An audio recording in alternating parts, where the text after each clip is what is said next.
Hello once again, and welcome to our family YouTube channel called Back to Sicily.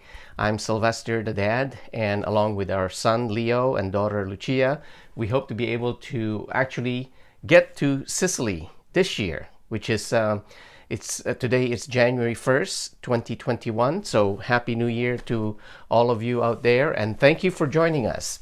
Also, I keep forgetting to do this, but I'd like to kindly ask you to subscribe to our channel so that we can try to increase our rate of subscribership, as well as if you like the video, hit the like button. I'm trying to figure out how to bring that little tape underneath the screen, but we'll work on it. So for today, we're going to jump right to it. Today is the second in our series called Back to Sicily reacts to YouTube channels that we watch and enjoy and learn from. So today's today's channel that we are going to do our reaction to is called the Philippine Info Channel. And the host of this channel is none other than my shipmate Steve from the Merrimack Valley area of Massachusetts. That's I think the towns of Lawrence and Billerica, which is to the northwest of Boston. It's about I don't know, maybe I'm guessing 15-20 miles northwest of the city of Boston, which is the capital of Massachusetts. So Steve and I, just to share full disclosure, we have exchanged a couple of email notes over the past month or so, and I specifically reached out to him because I was interested in the fact that he was a fellow veteran, and even more interesting is that he's a fellow Navy veteran, so he's a shipmate. And he did serve in the submarine service while I served on board ships. We call that the surface community.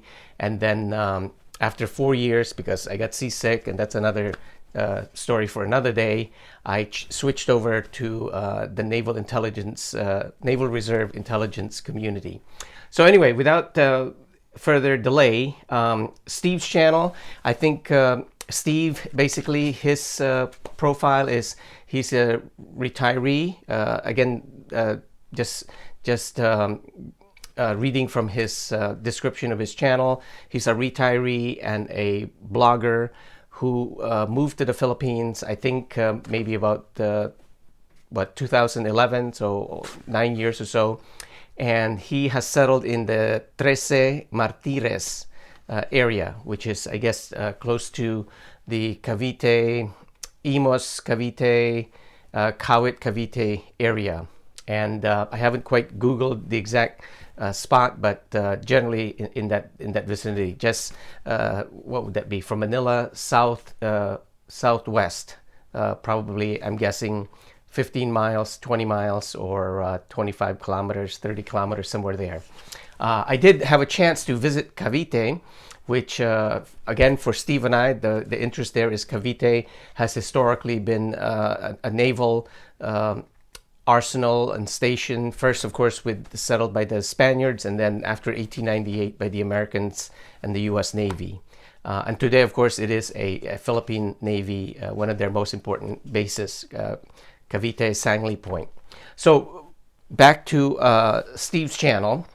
So it's called Philippine Info Channel, and his presentation focuses on his personal experiences, his recommendations, his outreach. And this is the part I like and love most about Steve's channel, is that he makes a very open and honest offer to many prospective retirees, especially veterans, to help them out if they're considering retiring to the Philippines at any time. And he has been a source of great information for me, because I loved hearing his perspective and his experiences. And I think he has been around the Philippines a bit, although he does focus his channel mostly on where he is, which is, again, the 13 Martires area. And also the other thing I like about Steve is that he focuses on the basics, at least the potential retirees who maybe are just only have Social Security or a small retirement fund. So not anyone who goes crazy and lives in the Makati area or wealthier areas of the Philippines, but just modest and comfortable. And I like that. So what he was looking at, and what I've heard in a couple of tapes, is where he's renting an apartment in the $100, $150 per month area. It's quite comfortable. He has everything. Most of all, obviously, safety.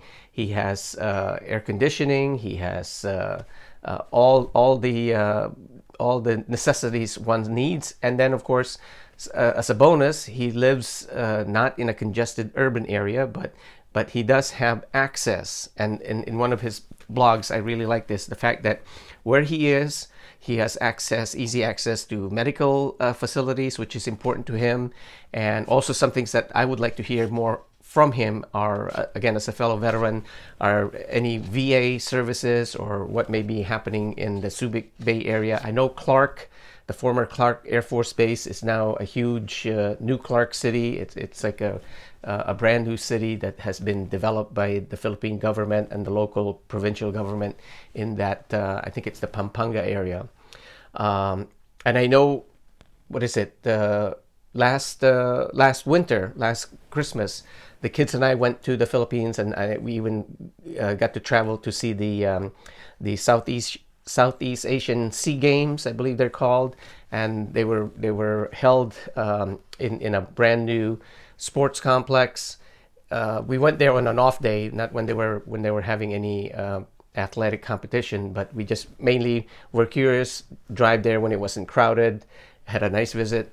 Of course, like any Filipinos, took pictures, and then went back to where we were staying in Pangasinan, where my mother lives. So again, Steve's channel, I like the content, what he presents. I like his perspective. I like his philosophy on life, an outlook. And again, being an American from Massachusetts, he has great advice for people who potentially want to move there. Again, it's just a worldview, a very, as I said, humble and reasonable perspective, where you're not going to the Philippines to go there and complain about the heat or, the delays or how things work, but really just go with the flow and enjoy your retirement. So the information that he shares in terms of distances to travel, how to get around, transportation, access to medical facilities. I think one of his last blogs was how to find a dentist that suits your needs. Travel to Manila, which is as he mentions, it's pretty close by. You can hop on a bus, go to the Mall of Asia, which is one of the largest mall in all of the Philippines or even all of Asia.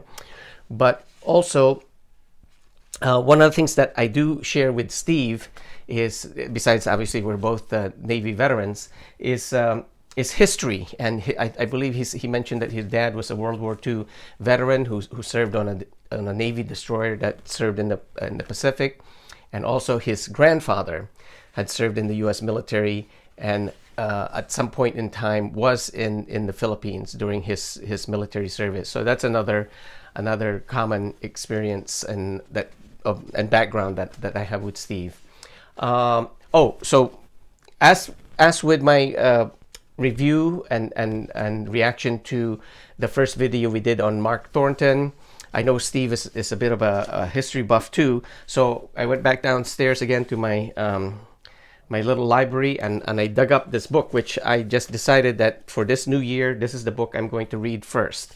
And I bought it, I can't remember, a couple of years ago when I went to the Philippines at the La Solidaridad bookstore, which is in, I think, the Malati area.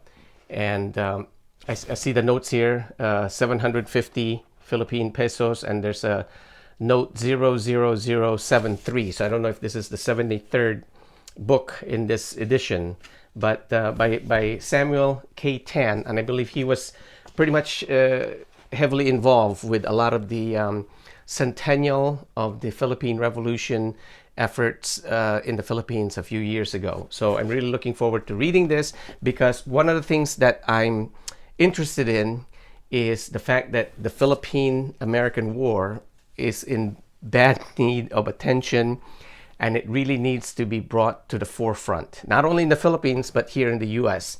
And speaking of that, for me here in my home state of Connecticut, for years now I've had this personal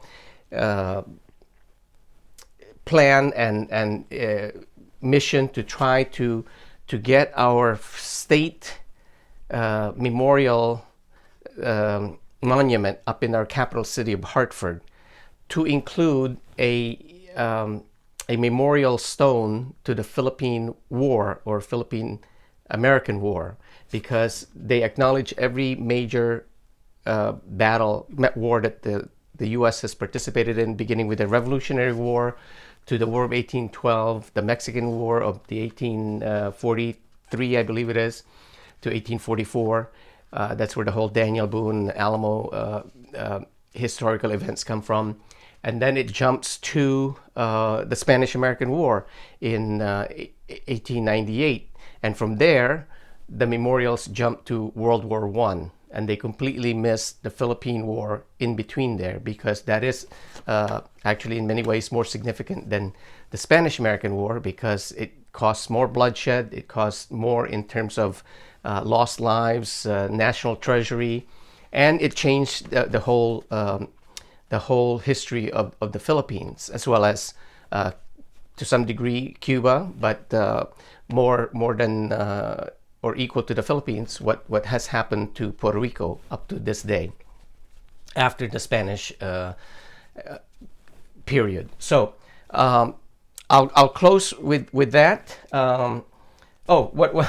One more book I have is just sort of a bonus here. I saw my Navy Blue Jackets manual that should bring some fun memories to Steve. That's the manual that every sailor and new naval officer in the U.S. Navy gets to study and memorize, so that they know what the heck's going on in the Navy. So with that, I'll close this and thank Steve for his great channel, the Philippine Info channel. I hope you'll tune in to him once in a while. As I said, he has a very direct, very open, and his channel is full of information, especially for prospective retirees to the Philippines. And if you're a vet, as a bonus. Okay, thank you. We'll see you at the next video.